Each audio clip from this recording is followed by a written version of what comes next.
जय हिंद। मैं हूं प्रसाद भाई एसपी सर। आज की क्लास में हम लोग पढ़ने वाले हैं टॉपिक नंबर ई के बारे में। हम लोग का क्लास चल चुका है, इससे तो 8 क्लास चल चुका है और आज की जो क्लास में हम लोग पढ़ने वाले हैं टॉपिक नंबर ई के बारे में बात करेंगे। टॉपिक नंबर ई आता है, टॉपिक नंबर ई आता है। आइए हम लोग जानते हैं कि टॉपिक नंबर ई में हम लोग क्या जानते हैं। टॉपिक नंबर हम लोग को जो ई आता है इसमें जानते हैं कूलाम के नियम के बारे में, law of coulombs. Law of coulomb के बारे में हम लोग जानते हैं कि आज की जो क्लास में हम लोग पढ़ने वाले हैं कूलाम के नियम, कूलाम के नियम।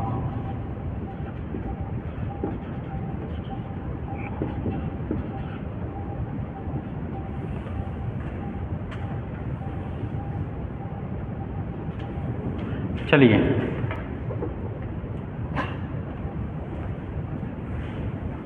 जानते हैं कि कूलाम के नियम में क्या कहलाता है, कूलाम्स लॉ क्या कहलाता है। हाँ ठीक है, चलिए कूलाम्स लॉ में हम बताए थे आप लोग को कि कूलाम के नियम जब हम पढ़ेंगे तो यहाँ पे बताएंगे जो कूलाम के नियम में जो हमारे कूलाम्स लॉ थे, एक न्यूटन नामक वैज्ञानिक थे, न्यूटन के नाम सुने होंगे ना। जो हमारे न्यूटन जी होते हैं, जो न्यूटन जी होते हैं, एक होते हैं हम लोग का कूलाम जी ना। देखिएगा, मान लेते हैं हमारा एक कूलाम जी है, इधर हमारे होते हैं न्यूटन जी। कौन होते हैं हमारे? न्यूटन जी। न्यूटन जी का बाल बहुत बड़ा बड़ा था ना।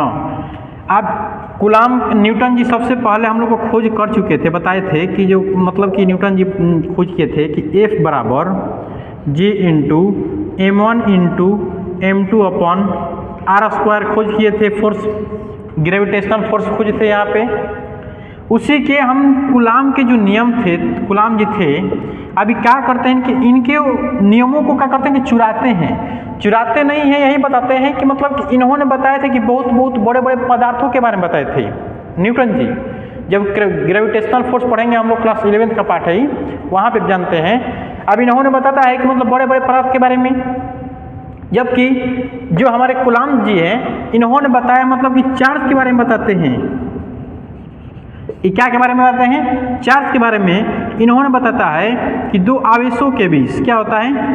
अब क्या होता है कि दो आवेश के बीच यही नियम लगता है, मतलब कि फोर्स लगता है। दो आवेशों के बीच क्या लगता है? एक्ट्रेशन एंड रिपल्सन फोर्स लगता है। कौन बताते हैं? कूलाम्स लॉ बताते हैं। यानी उनके नियम पर ही क्या आधारित है। यहाँ पे जो के का होता है कांस्टेंट होता है, यहाँ पे भी जी कांस्टेंट होता है। एक नियतांक फॉर्म, इसको गुरुत्वाकर्षण बोलते हैं, इसको भी बोलते हैं, इसको बोलते हैं नियतांक रूप में सापेक्षिक त्वरण बोलते हैं हम लोग। अभी Q1 चार्ज होता है, Q2 चार्ज होता है, M1 मास होता है और M2 मास होता है। दोनों मास के बीच की दूरी R होता है, R², और उसी दोनों चार्ज के बीच की दूरी अगर बात करते हैं कि डिस्टेंस की बात करते हैं तो R² होता है। सेम टू सम वहीं पे फोर्स निकालते हैं, यहाँ पे भी फोर्स निकालते हैं, यहाँ पे भी आकर्षण फोर्स निकालते हैं, यहाँ पे भी आकर्षण फोर्स निकालते हैं। यानी अट्रैक्शन या रिपल्सन, यहाँ पे भी अट्रैक्शन या रिपल्सन फोर्स निकालते हैं। तो सेम टू सेम ये भू पे क्या है? आधारित है। इसलिए न्यूटन को क्या बोलते हैं, मतलब कि कूलाम्स को क्या बोलते हैं? चोर बोलते हैं। लेकिन चार्ज के पापा कौन है? कूलाम ही हैं।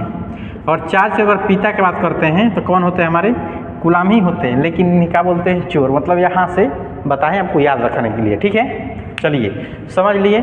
आइए जानते हैं कि मतलब कि दो आवेशों के बीच किस प्रकार हमारे कूलाम जी बताते हैं और इसके बारे में बताएंगे। हाँ, जो फॉर्मूला अभी सिद्ध, यही फॉर्मूला हम लोग सिद्ध करेंगे, ठीक है, कि दो चार्ज के बीच किस प्रकार बल लगता है। देखिएगा, ध्यान दीजिएगा। अब बताते हैं कि जो कूलाम जी बताते हैं कि मान लेते हैं हमारे पास क्या है, दो चार्ज होता है। क्या होता है? मान लीजिए यहाँ पे Q1 चार्ज होता है, यहाँ पे होता है Q2 चार्ज, इस पर होता है प्लस, इस पर होता है माइनस। अगर प्लस प्लस रहेगा तो क्या करेगा कि दूसरे को एक्ट्रेशन करेगा, क्या करेगा? आकर्षण करेगा। आकर्षण करेगा कि नहीं? अगर मान लेते दोनों के बीच अगर प्लस रहेगा तो एक दूसरे को क्या करेगा? प्रतिकर्षित करेगा। एक दूसरे को क्या करेगा? प्रतिकर्षित, यानी फोर्स क्या होगा? भागेगा। एक दूसरे को क्या करेगा? भाग जाएगा। अगर यहाँ पे माइनस हो गया तो क्या होगा? ये एक दूसरे को आकर्षित करेगा, यानी एक्ट्रेशन करेगा, एक्ट्रेशन होगा। इन दोनों का अगर मान लीजिए दोनों आवेशों के बीच अगर डिस्टेंस की बात करते हैं कितना होता है, आर होता है। क्या होता है, आर होता है। तो आइए इसी के बारे में हम लोग जानते हैं कि क्या कहलाता है चार्ज। चलिए अगर हम इसका परिभाषा निकालने के फॉर्म करेंगे तो कह सकते हैं कि दो आवेशों के बीच लगने वाला आकर्षण तथा प्रतिकर्षण बल। अभी यह क्या हो रहा है कि हम बताए थे कि आप लोग को like charge and unlike charge पढ़ाए थे, यानी सजातीय आवेश और विजातीय आवेश समझाए थे जब प्रॉपर्टी जब चार्ज पढ़ाए थे वहाँ पे। तो वही बताए थे कि मान लीजिए अगर लाइक चार्ज होता है तो दोनों के बीच क्या होता है, रिपल्सन होता है। अगर मान लीजिए यहाँ पे भी माइनस यहाँ भी माइनस तो क्या होगा, लाइक चार्ज यानी समान चार्ज रहेगा तो दोनों का होगा, प्रतिकर्षित करेगा। लेकिन अगर मान लीजिए यहाँ पे प्लस यहाँ पे माइनस रहेगा तो यानी अनलाइक चार्ज रहा तो एक दूसरे का करेगा, एट्रैक्शन करेगा, मतलब असमान आवेशों के बीच क्या होता है, आकर्षण होता है।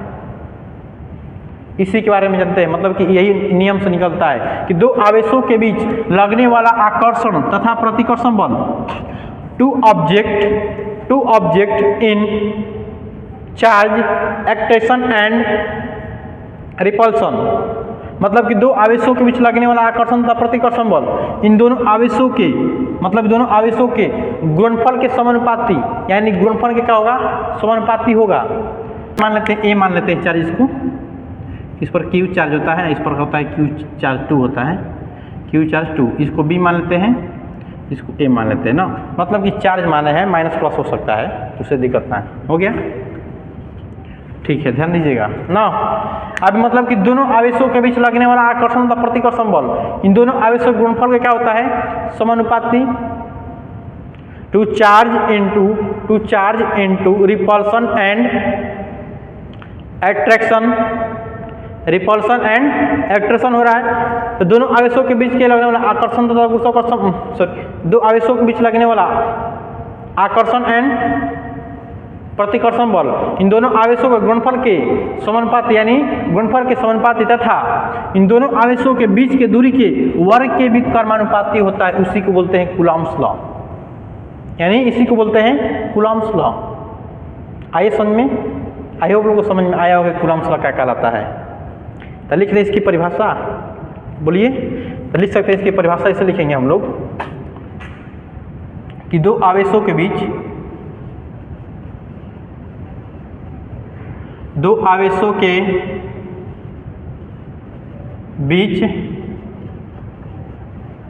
लगने वाला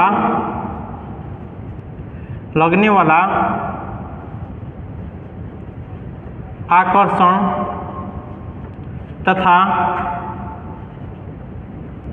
इंग्लिश वाले विद्यार्थी को बोल देंगे हम, लिख लीजिएगा, आकर्षण तथा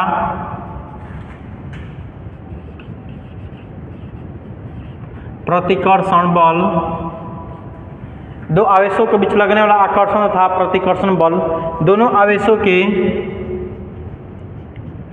गुणनफल के समानुपाती तथा दोनों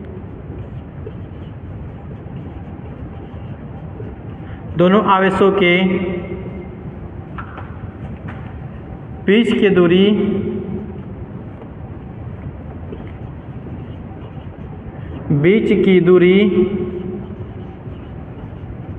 बीच की दूरी आर हो तो, ध्यान दीजिए, मतलब कि दो आवेशों के बीच लगने वाला आकर्षण तथा प्रतिकर्षण बल, आकर्षण तथा प्रतिकर्षण बल दोनों आवेशों के गुणनफल के समानुपाती, तथा दोनों आवेशों के बीच की दूरी वर्ग के बीच कर्मानुपाती होता है। दोनों आवेशों के बीच की दूरी वर्ग के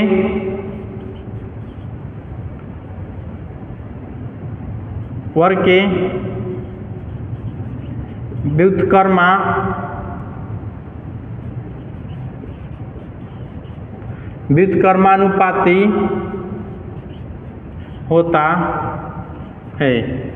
दोनों आवेशों के बीच की दूरी वर्ग के व्युत्क्रमानुपाती होता है। व्युत्क्रमानुपाती का मतलब 1/में r स्क्वायर, क्या होगा 1/में r स्क्वायर, इसको बोलते हैं व्युत्क्रमानुपाती। समानुपाती के मतलब होता है एक दूसरे को F1 गुणे F2 Q1 गुणे क्या हो जाएगा Q2, ठीक है। चलिए तो इंग्लिश वाले लिखिए, तो इंग्लिश वाले विद्यार्थी लिखेंगे कि the force of attraction and repulsion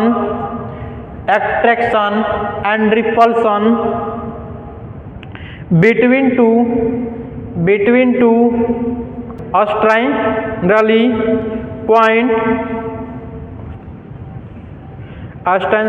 point charge is proportional to the product of the two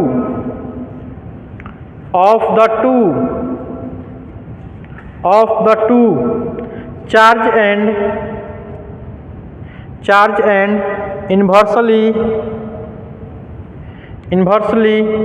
proportional to the square of the distance between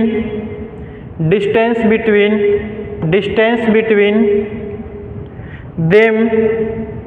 This is called Coulomb's law.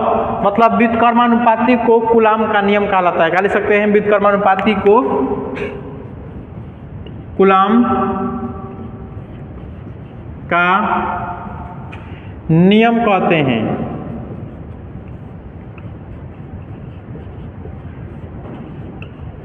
Coulomb का नियम कहते हैं। आयो आप लोग को समझ में आया होगा कि कूलाम्स लॉ क्या कहलाता है, ठीक है। अब देखिए ये बोला है कि दो आवेशों के बीच यानी two charge and attraction and repulsion, आकर्षण तथा प्रतिकर्षण बल क्या दिया है? बल मतलब एफ क्या है? बल के गुणनफल क्या होता है? आवेशों के गुणनफल क्या होता है? गुणनफल के समानुपाती। तो आवेशों के जब गुणनफल दिया है तो क्या होता है कि F1 गुणे F1 समानुपाती Q1 इंटू छोटा या बड़ा उससे दिक्कत नहीं है, स्मॉल या Q1 गुणे क्या हो जाएगा Q2। इसको इक्वेशन का मान लेंगे हम लोग 1 मानेंगे। यही बोला है खुद दो आवेशों के बीच के गुणनफल के दोनों आवेशों के गुणनफल के समानुपाती तथा दोनों आवेशों के बीच की दूरी के वर्ग के व्युत्क्रमानुपाती। अभी दोनों आवेशों के बीच लग रहा है, दोनों आवेशों के बीच क्या लग रहा है? फोर्स। तब जब इस पर चार्ज क्या है? Q1 चार्ज है, इस पर चार्ज क्या है? जब Q2 चार्ज है तो इन दोनों के बीच एक्ट्रेशन एंड रिपल्सन हो रहा है। तो क्या हो रहा है? एक्ट्रेशन एंड रिपल्सन क्या एक प्रकार का फोर्स है। तो फोर्स के क्या हो गया? समानुपाती, proportional P1 into P2 and A and B यानी ऑब्जेक्ट 1 और ऑब्जेक्ट 2 Q1 1 और Q2 के डिस्टेंस क्या दिया है? R के समानुपाती। तो समानुपाती क्या है? फोर्स है। तो फोर्स F समानुपाती क्या होगा? के व्युत्क्रम होता है, समानुपाती व्युत्क्रम होता है। क्या होता है? व्युत्क्रम का मतलब बटा में R का वर्ग दिया है, दूरी के वर्ग के व्युत्क्रमानुपाती। तो इक्वेशन नंबर इसको क्या मानेंगे हम लोग? 2 मानेंगे। अब क्या करेंगे हम लोग? इक्वेशन नंबर 1 निकल गया, इक्वेशन नंबर 2 आप कहेंगे कि equation number 1 and equation number 2, equation number 1 and equation number 2 लिखिए। Equation number 1 and equation number 2 समीकरण 1 एंड समीकरण इक्वेशन खाली ई लिख देना, समझ लीजिएगा। इक्वेशन 1 एंड समीकरण 1 और समीकरण 2 से इक्वेशन 1 एंड इक्वेशन 2। तो जब इक्वेशन 1 और इक्वेशन जब 2 से चलते हैं तो लिख देंगे कि मान लीजिए दोनों में देखिए कि कॉमन क्या हो रहा है, दोनों में एक दूसरे का कॉमन क्या है, फोर्स कॉमन हो रहा है, तो फोर्स को कॉमन करेंगे, फोर्स को करेंगे कॉमन करेंगे, और Q1 into Q2, Q1 into Q2 upon क्या बचा नीचे आर स्क्वायर, क्या बचा आर स्क्वायर, क्या हो गया आर स्क्वायर। आप देखिएगा जब प्रोपोर्शनल का जब चिन्ह हटता है तो नियतांक के फॉर्म में आता है कि क्या आता है कि, तो F बराबर क्या आएगा कि Q1 into Q2 upon R square. अब यहाँ पे लिखेंगे जहाँ K एक नियतांक है, K एक क्या है, K एक हम लोग का क्या है नियतांक है, इसको क्या लिखेंगे K एक नियतांक लिखेंगे ना, लिख लीजिए आप लोग। चलिए इसको ऐसे लिख लीजिएगा, K एक क्या है जी नियतांक है ना। अब देखिएगा अब इक्वेशन 1 इक्वेशन 2 से चले हैं, आप देखिए अगर K की बात करते हैं तो यहाँ पे हम लोग का क्या निकल गई, फोर्स निकल गया फॉर्मूला, लेकिन यहाँ पे मेन फार्मूला ही ना हुआ, मेन फार्मूला ही नहीं हुआ। यहाँ पे क्या होता है, मान लीजिए इसको ले लेते हैं तो K, और K की अगर मान की बात करते हैं तो 1/4 pi optional not, 1/4 pi optional not होता है, यही ना निकाल लेते हैं आप लोग को सूत्र जब बताया तो 1/4 पाई ऑप्शनल नॉट मान होता है। K क्या है नियतांक है। जब इसका मान रखते हैं कि फोर्स बराबर जब रखेंगे मान, तो F बराबर 1/4 पाई ऑप्शनल नॉट गुणे Q1 into Q2 upon R square. Main formula हम लोग का यही निकलता है, क्या निकलता है मेन फार्मूला हम लोग का कूलाम के नियम से यही है, मेन फार्मूला हम लोग का क्या है यही है। लेकिन ये तो पूछबे करेगा, इसके बाद से अब रिलेटेड पूछता है, अब कहेगा कि जो K है क्या है एक कांस्टेंट है यानी नियतांक है, इसको कांस्टेंट बोल सकते हैं, लिख लीजिए कांस्टेंट। अब ये जो K क्या है कांस्टेंट है यानी नियतांक है, तो बोलेगा कि नियतांक अगर पानी के एयर की बात करके एयर में इसका मान कितना होता है, अगर इसका एयर की बात करते हैं, हवा की बात करते हैं तो अलग होता है, निर्वात की बात करते हैं तो अलग होता है। जैसे हवा में बात करते हैं, हवा और निर्वात की बात करते हैं, तो हवा और निर्वात की बात करते हैं तो K के मान क्या होता है 1, क्या होता है 1। ये कई बार क्वेश्चन पूछा हुआ है कि हवा में परावैद्युतांक का मान होता है, इसको बोलते हैं परावैद्युतांक भी बोलते हैं, इसी को क्या बोलते हैं K को परावैद्युतांक, परावैद्युतांक क्या कहेगा कि हवा में परावैद्युतांक का मान होता है, क्या बताइएगा 1, या निर्वात में 1, भूलिएगा नहीं, इस चीज़ को नहीं भूलना होगा आप लोग को, क्या होगा कि नहीं भूलना होगा ना। तो इस चीज़ आप लोग को समझ में आया, इतना बोलिए इतना आया ना। तो हवा में इसका मान क्या हुआ K बराबर क्या हो गया 1 निकल गया। जबकि अगर बात करते हैं, अगर वाटर की बात करते हैं कि पानी में, अस्टाडेडे के लिखेगा इसे अस्टाडेडे कर, इसके नीचे बात ना। अगर पानी में बात करते हैं, पानी में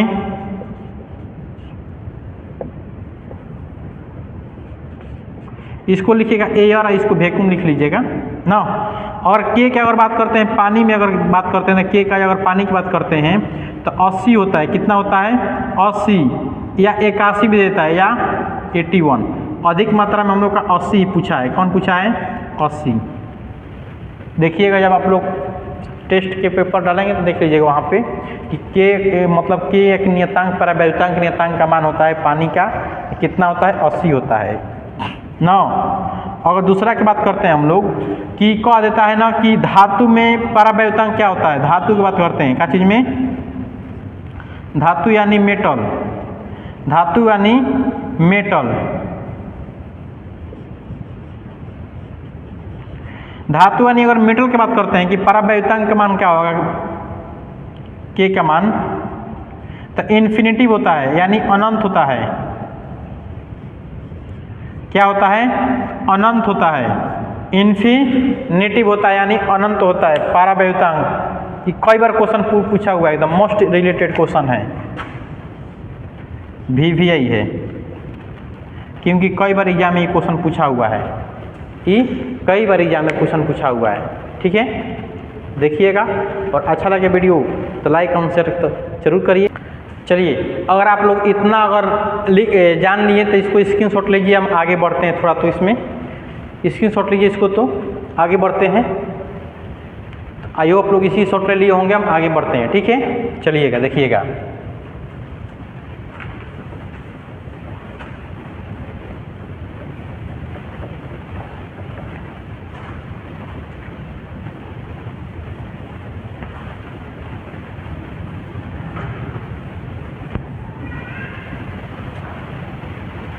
अब देखिए हम लोग को जो मान आया है के बराबर आया है 1 में 4/5 स्पाइनल नॉट, इसके बोल सकते हैं 9 गुणे 10 के पावर 9 कूलाम बोल सकते हैं।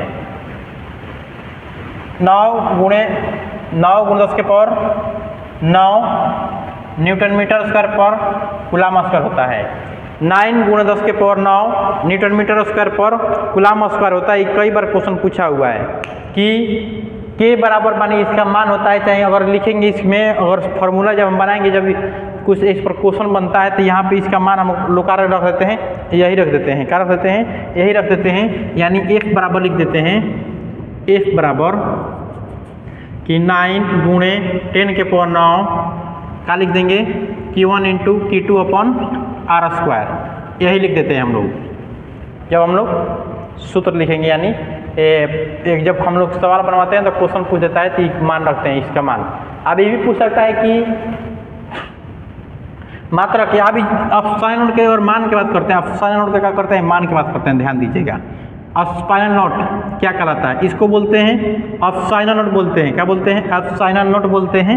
और इसके बाद मान की अगर बात करते हैं तो 8.85 गुणे 10 के पावर, देखिएगा 10 के पावर -12। अगर मात्रा की बात करते हैं तो अगर ई जो यहाँ पे है इसको यहाँ पे लेंगे तो ई कहाँ जाएगा, नीचे जाएगा, हाई तो दोनों का मान क्या हो जाएगा 0, क्योंकि क्या है, संख्या का मात्रा कोई नहीं होता है, संख्या का मात्रक नहीं होता है। ई यहाँ पे जाएगा, यहाँ पे आएगा, आर स्क्वायर क्या होगा नीचे, तो क्या होगा, कूलाम का स्क्वायर प्लस न्यूटन मीटर का स्क्वायर होगा। अभी नीचे जगह था मीटर, आर का आर मतलब दूरी, दूरी को क्या नापते हैं हम लोग मीटर में, डिस्टेंस को मीटर में नापेंगे और फोर्स को यानी बल को क्या में न्यूटन में नापते हैं। और Q1 और Q2 का बोलते हैं चार्ज यानी आवेश के कूलाम में नापते हैं हम लोग ना, तो कूलाम का स्क्वायर प्रति न्यूटन मीटर स्क्वायर हो जाए हम लोग का मात्रक। अब पूछेगा, कोई बार क्वेश्चन पूछा हुआ है कि स्पाइनल नोट का मात्रक होता है, कई बार क्वेश्चन पूछा हुआ है कि स्पाइनल नोट का मात्रक होता है तो कूलाम का स्क्वायर गुणे कूलाम का स्क्वायर पर न्यूटन मीटर स्क्वायर। अब इसकी बीमा कई बात कहता है, कभी क्या कहता है कि स्पाइनल नोट का बीमा क्या होता है, डायमेंशन का फॉर्मूला क्या होता है। अगर बीमा की बात करता है, ध्यान दीजिएगा, डायमेंशन का क्या होता है ना। अब देखिए, अगर बात करते हैं, यही वाला चीज़ ले लेते हैं यहाँ पे, देखिएगा अगर ये यहाँ पे आएगा तो फोर्स कहाँ जाएगा, नीचे जाएगा, तो फोर्स जब नीचे जाएगा देखिएगा तो 1 में क्या होगा, अगर स्पाइनल नोट यहाँ पे रहेगा, स्पाइनल नोट यहाँ पर रहेगा तो 1 में क्या होगा, 4π क्या होगा, फोर्स गुणे Q1 इंटू Q2 अपन क्या होगा R स्क्वायर। अब हाई जो है क्या है, संख्या है, तो संख्या कट क्या होगा 0, तो इसको हटा सकते हैं, कोई दिक्कत प्रॉब्लम ना। आप देखिएगा Q की अगर बात करते हैं, अगर चार्ज की बात करते हैं, चार्ज पर हम लोग आवेश पढ़े थे 80 होता है, क्या होता है 80, लेकिन डबल है तो क्या करेंगे, डबल 8 लिख देंगे, ठीक है। आप देखिए F की बात करते हैं तो F के क्या होता है, ml t माइनस क्या होता है 2 होता है, और डिस्टेंस का क्या होगा L स्क्वायर होगा, क्योंकि 2 गो है। देखिए ध्यान दीजिएगा, हम लोग सीख भी लेंगे कि डायमेंशनल फार्मूला कैसे निकाला जाता है। ये बॉल का क्या होता है, mL/T−2 होता है, mL/T−2, mL/T−2 होता है। द्रव्यमान गुणे क्या होता है, त्वरण, द्रव्यमान गुणे क्या होता है, त्वरण, मतलब फोर्स की अगर बात करते हैं कि F बराबर क्या होता है, मास गुणे क्या होता है ए, तो मास को क्या करते हैं एम लिख देते हैं, इसका होता है LT इनवर्स 2 होता है, तो यहाँ से निर्माण हो जाता है। हाई क्या होता है द्रव्यमान, हाई क्या होता है एक्सीलरेशन यानी त्वरण होता है, ठीक है। अब जैसे ही एम क्या है नीचे है, ऊपर जगह तक क्या होगा माइनस में आएगा कि नहीं, -1 होगा। एल एक यहाँ पे है, एल दो यहाँ पे, दो ए की कितना हो जाएगा 3, तो एल के पर क्या होगा -3 होगा। और टी यहाँ पे है देखिएगा, टी दो को नीचे है माइनस में है, लेकिन ऊपर में जाएगा तो प्लस में हो जाएगा। एगो यहाँ से टी तक रहा है देख रहा है, एगो यहाँ से, तो एक दो कितना हो जाएगा 4, मतलब कि टी के मान कितना हो जाएगा 4, माइनस में नीचे है ऊपर जाएगा तो प्लस में, +2 3 ये कितना हो गया 4 हो गया। गुणे क्या नहीं ए, आप देखिए ए, अब ये जो एक पे 1 है यहाँ पे भी 1 है, ए के ऊपर कितना हो जाएगा 2, यानी ML inverse 1 M inverse L inverse 3 T4 A2, M inverse L inverse 3 T4 A2। ऐसा समझ में कि बीमा किस प्रकार निकलता है ना, कई बार एग्जाम में पूछा हुआ है कि स्पाइनल नॉट का मान कितना, मतलब बीमा क्या होता है, डायमेंशन क्या होता है, तो बता सकते हैं। इसको लिख लीजिए, डायमेंशनल डी है डायमेंशनल फार्मूला ना, तो M inverse L inverse 3 T4 A2। I hope लोग को समझ में आया होगा कि डायमेंशनल फार्मूला कैसे निकलता है, ऐसा समझ कि नहीं, और समझ में आया होगा। कई बार एग्जाम में मोस्ट VVI है कि क्या है VVI, एकदम मोस्ट VVI, कई बार एग्जाम में पूछता है, इस चीज़ को याद रखिएगा। और मात्रक के बाद तो बात ही नहीं करना है, ई भी है मात्रक भी है, ऐसा समझ में। इस चीज़ को याद रखिएगा ना, इस चीज़ को याद रखिएगा ना कि 8.85 × 10⁻12 कूलम स्क्वायर पर न्यूटन मीटर स्क्वायर होता है। बताइए, ये चीज़ याद रहेगा, याद रहेगा ना, बताइए। चलिए ठीक है, तो 9.9 × 10⁻19 कूलम लिखवा है ना, देखिए हाँ यहाँ पे कि इस चीज़ को हम सिद्ध भी कर सकते हैं, जिससे में और यहाँ पे है 9 × 10⁻9 newton metre square, 9 × 10⁻9 newton metre square पर कूलम स्क्वायर, इसको सिद्ध भी कर सकते हैं हम लोग। देखिए कैसे सिद्ध करते हैं, इसका मान कैसे सिद्ध करते हैं। देखिए के बराबर है ना 1/4 पाई और स्पाइनल नॉट, ध्यान दीजिए 1 में क्या है 4 गुणे पाई के मान 3.14 और गुणे स्पाइनल का मान कितना लिखे 0.85 गुणे उसके ऊपर कितना है -12 है, यही ना है। जब हम इसको क्या करेंगे, जब इसको हल करेंगे तो हल करने के बावजूद हम लोग को क्या आता है, जब इसको हल करेंगे तो देखिए क्या जाता है ऊपर चल जाता है, तो 12 चल जाएगा। जब इसको भाग देते हैं तो आ जाता है, तो 9 के ऊपर कितना होता है 9 न्यूटन मीटर स्क्वायर पर कूलम स्क्वायर। इसको आप लोग घरे बना लीजिएगा, हम लिख दें तो आप लोग घरे बना सकते हैं इसको, ठीक है। चलिए, तो आई होप आप लोग को समझ में आया होगा कि कूलम के नियम से रिलेटेड, ठीक है।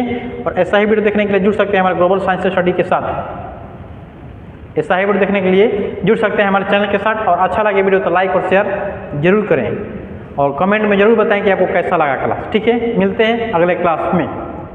जय हिंद, जय भारत, बाय एचपी तरफ से नमस्कार।